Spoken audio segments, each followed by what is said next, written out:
Hello everyone and welcome back to my channel. This is going to be a shorter video than usual and I'll explain why. For those of you who live in the United Kingdom, you'll know that cost of living has gone up tremendously, and this has forced me to get myself a second job. Boo-hoo, as they say. No, it's all right. I don't want your sympathy because obviously there's many people in this situation. But what it means is that simply I can't get up to my loft as often as I can, and so really I haven't really done much in the last week and a bit while I've been looking for alternative work and keeping ourselves going. But don't worry, I will be back. I'm not going to abandon this. Obviously, it's too much stuff to get on with.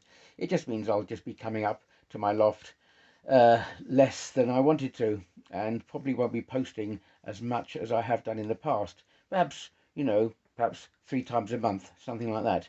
But it'll keep you going. It'll keep you guessing what I'm doing, and and I will be obviously when I do posting for longer and able to give you perhaps a lot more stuff that I've done in the interim. Anyway, enough of the preamble. Let me just show you what I have been doing in the in last week, in the times that I have been able to get up into the loft. So I have continued with my freighter, star freighter, and as you can see, I have been able to attach some feet onto the undercarriage. There they are, down there. Now those feet are attached via magnets, so that if I want to, I can display the ship in flight mode as well as standing down on a planetary surface. Now, some might say that those feet are a little too long. I might tend to agree with you in actual fact that the ship appears to be standing a bit too high off the ground as I would want, and therefore making the fact that if it was going to be using like a cargo bay doors, the cargo bay doors would not be able to reach the ground if they opened up underneath the undercarriage. My solution, in sense of storytelling, would be that those 3 feet are independently adjustable and can lower themselves as well as higher themselves, so that the thing can actually drop further down, allowing the cargo hold to reach the ground. That's my story for that. Okay, but anyway, apart from the telling the story of the ship, there is the fabrication of the legs on the freighter, and the freighter itself is beginning to look good in that sense. The next thing to do will be to start filling in all the gaps and the holes, spaces around the freighter. But in terms of general fabrication, I really think that I've got there. The general shape is there.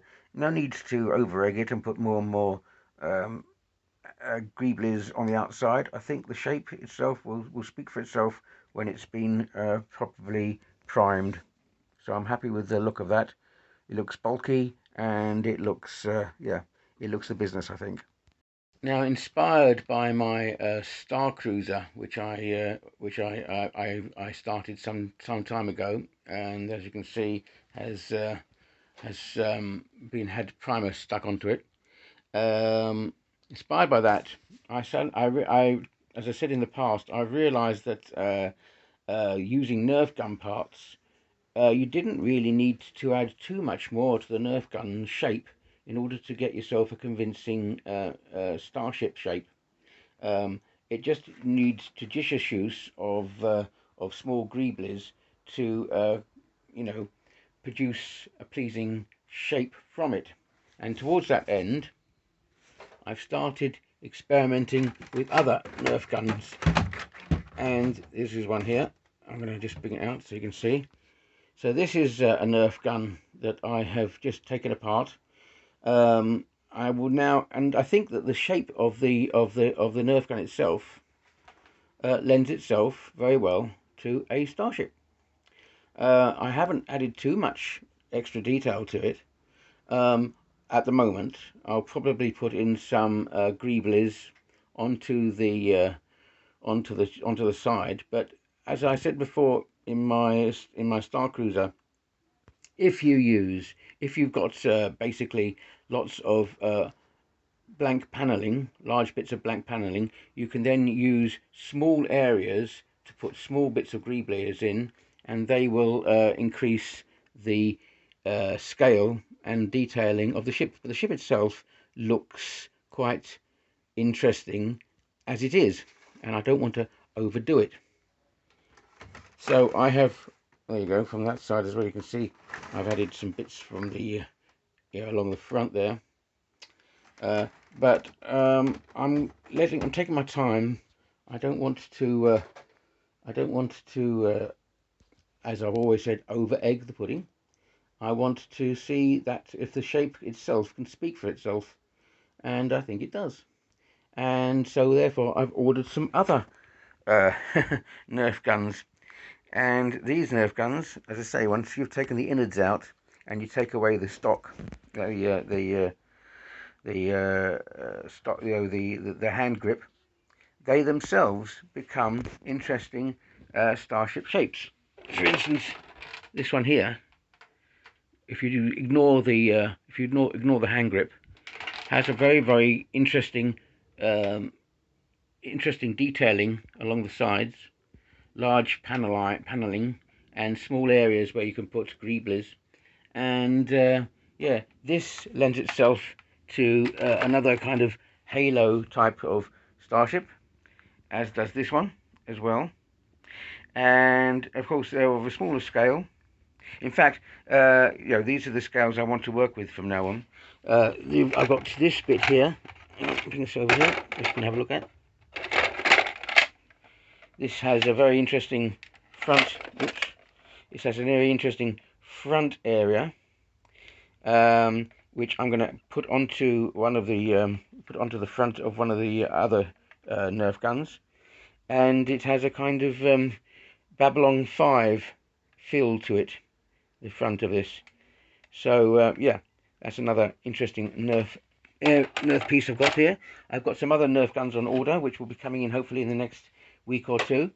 And I've got this one here as well. I'll just show you there. Now this Nerf gun, once I've cut off the handles, is going to be some kind of anti-gravity machine, because the back area here lends itself to some kind of downward thruster. So yes, plenty of ideas. Now all of these Nerf guns, picked up cheaply on eBay and in car boot sales, provide the initial sort of like fundamental springboard for some good starships to be to be developed from. This one particular here, this one here, was actually the basis for my giant starship over here in the back. But of course, as you know, the giant starship grew and grew and grew and grew, and it became too big. But now I'm working on a smaller scale, and so I can get more models out and try and put them into a smaller space. Right, everyone. So that's the just a general sort of look at all the things that I've been doing over the past kind of week, and just as an update for you. And as I say, because of work commitments, I will be coming up into the loft just a little bit less. But each time I do, I'll try to give you a far more fuller idea of how I'm developing and how I'm getting on. So thank you very much, guys, for bearing with me and for sticking with this channel. As I say, in the months to come, a lot more interesting stuff to show you. But for now, thanks for watching, and I'll see you very shortly. Bye now.